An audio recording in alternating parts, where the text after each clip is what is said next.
नमस्कार, मैं Raghav Jain. Cover store में बात करेंगे कि कैसे पेगासस भी हाइब्रिड वॉरफेयर का एक हथियार है, कैसे इससे युद्ध लड़ा जा रहा है, वो भी बिना हथियार से। अमेरिका और अन्य देशों में सरकारी संगठनों और कारोबार पर हुए रेमस्फेयर अटैक के बाद वॉशिंगटन और मॉस्को में आरोप प्रत्यारोप का दौर तेज हो चुका है। दोनों एक दूसरे पर साइबर अटैक के आरोप लगा रहे हैं। विदेशी एक्सपर्ट इसे हाइब्रिड वॉरफेयर का एक हिस्सा कह रहे हैं, जिसका मकसद दुश्मन देश को अंदर से खोखला करना। इस दौरान भारत समेत कई देशों में पेगासस से जासूसी का मामला भी मीडिया की सुर्खियां बना हुआ है। यह भी कहे तो एक स्पाईवेयर अटैक ही है, जो एक तरह का हाइब्रिड वॉरफेयर है। आइए समझते हैं हाइब्रिड वॉरफेयर क्या होता है, किन देशों पर इसका इस्तेमाल करने के आरोप है, भारत समेत अन्य देश इससे निपटने के लिए क्या तैयारी करें। सबसे पहले समझिए हाइब्रिड वॉरफेयर होता क्या है। हाइब्रिड यानी कि मिक्सचर, अलग अलग चीजों का कहे तो अचार। इसी तरह हाइब्रिड वॉरफेयर भी अलग अलग तरीकों से युद्ध लड़ने की एक रणनीति है। इसका मतलब है कि दुश्मन देश के साथ खुले तौर पर जंग नहीं करते, बल्कि कहे तो इनडायरेक्ट वे में लड़ाई करना और उन्हें नुकसान पहुंचाना और अंदर से खोखला करना। इसे आप एक उदाहरण से समझिए। मान लीजिए आपके दुश्मन देश में किसी तरह का विद्रोह चल रहा है, ठीक है, और प्रदर्शनकारी सड़कों पर सरकार के खिलाफ उतरे हुए हैं।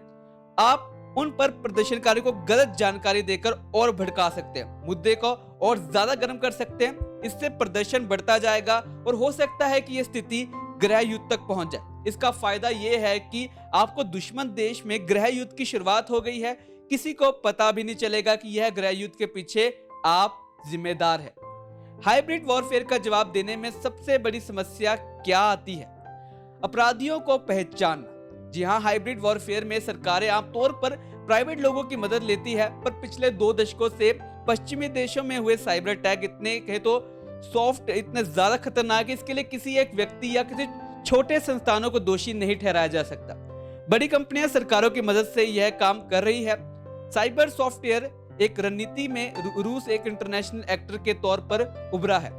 किन किन देशों पर कहे तो हाइब्रिड वॉरफेयर के आरोप है? रूस, चीन, ईरान जैसे इन बड़े देशों पर इसके आरोप लग चुके हैं। हाइब्रिड वॉरफेयर को लेकर भारत की क्या तैयारी है? यह काम खुफिया एजेंसियों से लेकर भारत कहे तो सुरक्षा एजेंसियों का है। वह इस पर काम भी कर रही है, पर लद्दाख की कहे तो सिचुएशन देखे तो इस चीन से काफी पीछे है। उसने तो 2013 में ही कहे तो वॉरफेयर रणनीति पर काम शुरू कर दिया था। नई दिल्ली स्थित think tank national security council कहे तो के पूर्व डायरेक्टर तारा काथा का कहना है कि चीन की जो रणनीति साफ है, देश और बाहरी लोगों की राय बनाना।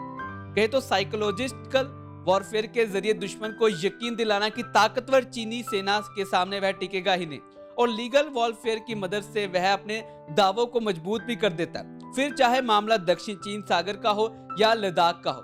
पर इसका मतलब यह नहीं है कि भारत कुछ नहीं कर रहा है। भारतीय सुरक्षा प्रतिष्ठान भी हाइब्रिड वॉरफेयर के लिए इंफ्रास्ट्रक्चर पर काम कर रहे हैं।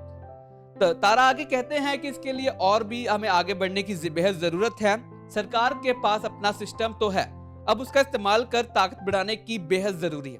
हम सब जानते हैं कि मोदी सरकार पर इस समय आरोप लग रहे हैं, विपक्ष जमकर आरोप लगा रही है, लेकिन मोदी सरकार का यह कहना है कि यह सिर्फ कहे तो एक विदेशी चाल है हमें बदनाम करने की। लेकिन दूसरी तरफ जो कहे तो बातें सामने निकल कर आ रही है, वे भी बेहद खतरनाक है कि कैसे बड़े पत्रकारों पर, बड़े उद्योगपतियों पर, जो सुप्रीम कोर्ट के जज है उन पर, और भी कहे तो हम जो नाम बड़े बड़े सामने आ रहे हैं, किन सब की जासूसी की जा रही है। अगर ऐसा है तो क्या उनको एक डर में रखा जा रहा है?